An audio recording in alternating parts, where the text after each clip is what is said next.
মৰ্মিতা মিত্ৰৰ সংগীতানুষ্ঠানত অঘটন। এইবাৰ জনপ্ৰিয় কণ্ঠশিল্পী মৰ্মিতা মিত্ৰই গান পৰিৱেশন কৰি থাকোঁতে এজন যুৱকে বেয়া ইংগিত দিছিল, যাৰ বাবে মৰ্মিতা মিত্ৰই গান পৰিৱেশন কৰি থাকোঁতে অসুবিধা পাই আছিল আৰু সেই যুৱকজনক বাহিৰ কৰি দিবলৈ কমিটিৰ সদস্যসকলক অনুৰোধ কৰে। চাওক ভিডিঅ'টো। কোনটো কৰে? আপুনি বেয়া ইংগিত কিয় কৰি আছে? আপুনি বেয়া ইংগিত তেতিয়াৰ পৰা কৈ আছে, কিয় কৰি আছে? মোৰ গোটেই কেমেৰাটো ৰেকৰ্ড হৈ আছে।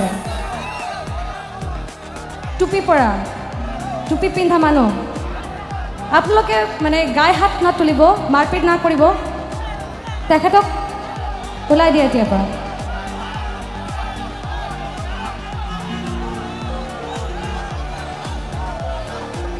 ব্লেক টি শাৰ্ট পিন্ধা।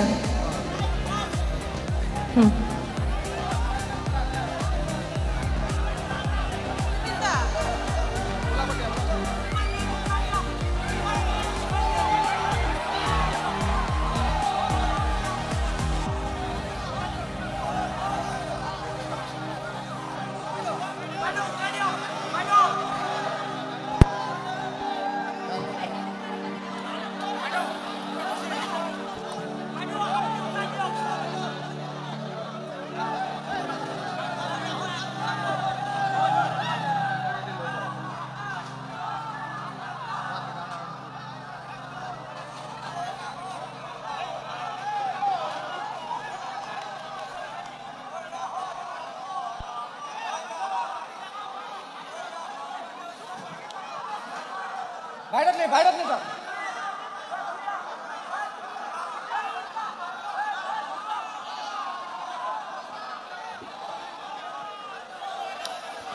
মানে এজন দৰ্শকক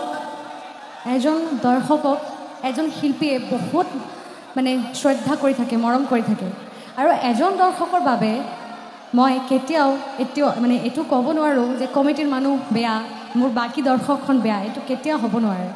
মই আপোনালোকৰ সিদ্ধান্তটো গ্ৰহণ কৰিলোঁ আৰু মই এতিয়া মানে এইটোৱেই চাম যে আপোনালোকে মানে গাই হাত তুলিব, এনেকৈ বুজাব যে এনেকুৱা কৰা নালাগে।